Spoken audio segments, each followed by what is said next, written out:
going on, everybody? We are back working on our compound setup. I spent a lot of time last week working on it, building all this piping, and I just didn't have time to film a lot of it just because of how much work I had to get done, and you know, the amount of time that we had to kind of focus on getting it done. So I figured I'd make a video kind of explaining and showing everything I've gotten done so far and what I have left. We've got, you know, the intermediate pipe built. We got our hot pipe built, which came out a little bit longer than I had wanted. It's really close down there. This truck particular, the battery cables are right on top of the frame rail, and you can kind of see the alternator charge cable is going right up against the hot pipe there. So I brought some cable and some ends, and we're gonna crimp on some new ends and run a whole new battery cable. This charge pipe, I don't have any more 3-inch pipe or any extra V-bands for it, so I'm gonna have to just kind of modify this particular pipe to work. I got some 45s and stuff to kind of complete this jaunt of where it needs to go. Yeah, it's a lot of cramming in there. Oh, I got to build the oil lines too, so I got to knock the plug out of the block. I got a new block adapter for that, as well as replumb this line on, as well as hook up the drain there. This turbo actually used to be just the single on this truck, so it fit already. The only thing that's changed since then is I have a Steed Speed manifold instead of the ATS 4-piece or 3-piece that had been on it for forever. Yeah, so I'm gonna start unloading some materials and get the welder set up.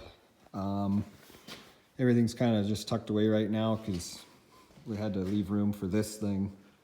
So yeah, we're gonna keep moving forward with it, and I'll update along the way.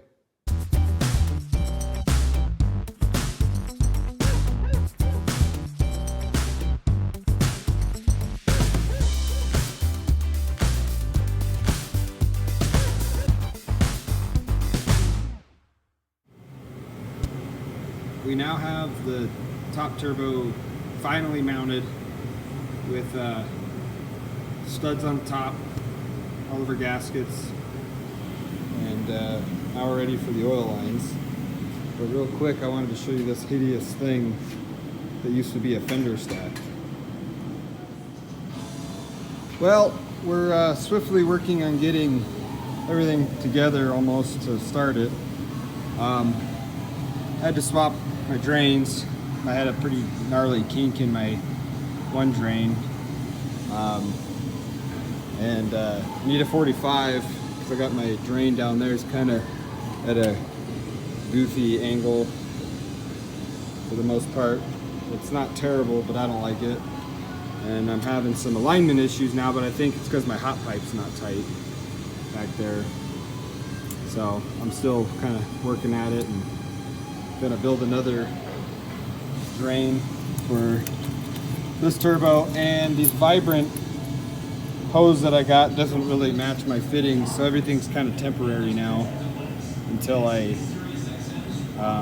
get some different fittings and some different hose. Probably gonna just have some stainless braided built because my idea for what I wanted to do didn't really work the way I wanted. So hopefully we'll have a fire up here shortly.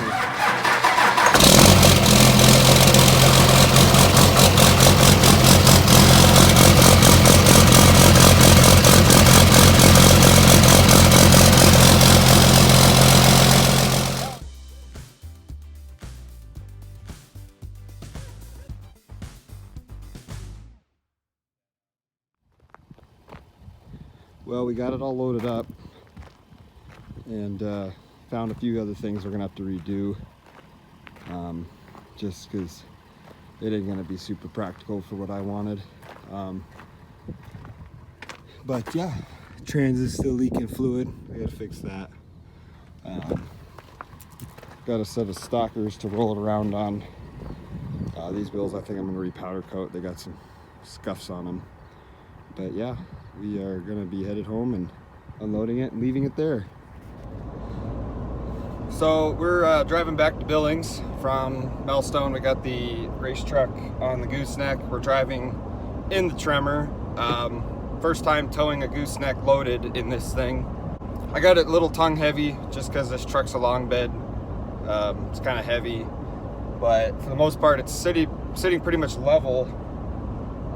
As far as power goes, I mean, it just kind of swooped right up into where I wanted it to be. Like power-wise, it's still incredible. We're pushing a headwind because we're in eastern Montana, and that's all they seem to push over here. And yeah, we're headed back. We're doing 70. It's maintaining speed. We're in 10th gear. I mean, mileage is gonna sacrifice, but that's fine because we got a lot of towing to do today. But yeah, I'll try to explain a little bit more what's going on with the compound stuff, just because there's a couple issues we ran into when we were fabbing everything, but for the most part I thought it would work, but we're gonna have to redo a couple things. But yeah, we'll catch up with you later. I just wanted to say right now we have the cruise set at 75.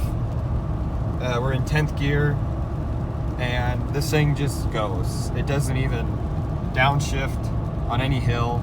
We're just kind of cresting a hill right now, but yeah, this thing just kind of keeps chugging along. It's downshifted maybe twice, and it was to pass people and go pretty quick since I'm towing a trailer. But yeah, this thing has plenty of power for towing at least my setup right now, and it kind of reaffirms that a 10 speed's pretty badass. To conclude the action of this project so far, we have a few things we got to address still on the piping kits, the piping kit, and the truck itself, just to get it ready for racing. The first event I think we're going to is going to be in Utah on the 1st of May. It's just kind of a dyno event, but it's a good entry start for the year kind of event to take it to and test it out. It's not terribly far away, but yeah, we're going to take it there hopefully in 30 days. We have to do a few things. Got to fix the battery cable. Here's the battery cable. It's actually the alternator cable that runs from the alternator back to the batteries in the bed. This end was extremely tight on the behind the new turbo, the second turbo, and seeing how we don't have an exhaust currently, this is what it looked like after just a couple starts. So we got to make a new one of those. Fortunately, we have 15 feet, 1/0. I kind of have 1/0 on that whole truck. Here's an overall list of everything. Alternator cable, we got to do a little bit of trimming on the hot pipe. It's really close to the shock tower delete plate, and we need to address that because it vibrates under like a torquing situation. Still got to build a charge pipe. I got to order a new V-band from the 4-inch S400 to 3-inch pipe, stainless. I only have 3.5, and I don't want to build the pipe out of 3.5 because then I gotta get new boots. But so I need to get a new one of those and get a new 90. Build new oil feed and drain for the both turbos. This truck doesn't have a barometric pressure sensor in it, and I think that might be adding to the issue of smoke and everything, because the tune was written to have one. So I got to get a new one of those put back on. I'm going to do another fender exhaust, but I'm going to trim it kind of flush with the fender and make it look really good, and then heat wrap it. So I got to mock it up here and then take it into work and use the bandsaw to trim it. The dipstick seal into the top of the trans is leaking, I noticed, after I put my short, I don't remember who even make pusher, I think. their short straight shot dipstick tube. I put that in there, and ever since then it's leaked, but I think it's just the seal, not the dipstick's fault. But and then I gotta do EGT and back pressure ports in my manifold, being that I took a Steed Speed T4 24 valve manifold designed to be flipped down. I flipped it around, and so the ports are below it, and I don't have enough slack in my two current setups to reach it, so I'm either going to drill holes and tap them, getting sensors, and just retrofitting my system. It's all mechanical now, and it works, but it's kind of lackluster really, so I'm probably gonna, I have an Edge CTS 2 in here for that truck that I could get the expansion packs for, and then plug it into that, kind of clean it up under the hood some more too. But yeah, so we got everything home. We kind of threw away some boxes and unpacked some stuff. Most of my fab stuff in here is packed away nicely for now. Hung up my hood finally, but I got my T6 comp Steed Speed manifold down there. I think I might sell it. If anybody watches this and wants to buy it, let me know in the comments or something. You'll hit me up on Instagram. I'm at farmco_diesel, all lowercase. DM me on there. But yeah, I might sell that. It's only got one dyno run on it and like a couple of, maybe a mile or two of drive time, so pretty much brand new. And the wait time right now on them I think is around 9 weeks. Being that I'm still a Steed Speed dealer, I kind of know these things sometimes still. So if you ever need a different one, let me know. I can get you whatever you need. But yeah, so that kind of wraps up everything that we've been dealing with this setup. It went pretty good when we were working on it remotely, but it just kind of runs into the headache of time trying to constantly drive out there and work on it. Shout out to Garrett, Kayla, and Payson for letting me stay out there and work on everything. But yeah, they're hopefully gonna have all this stuff buttoned up here shortly. I'm gonna work on it throughout the week and weekends, and I gotta order some stuff, probably random little things that'll hold up the process. But when I get it all done, hopefully I can do a nice burnout video and maybe window the block for everyone, or hopefully I don't. But anyways, thanks for stopping by.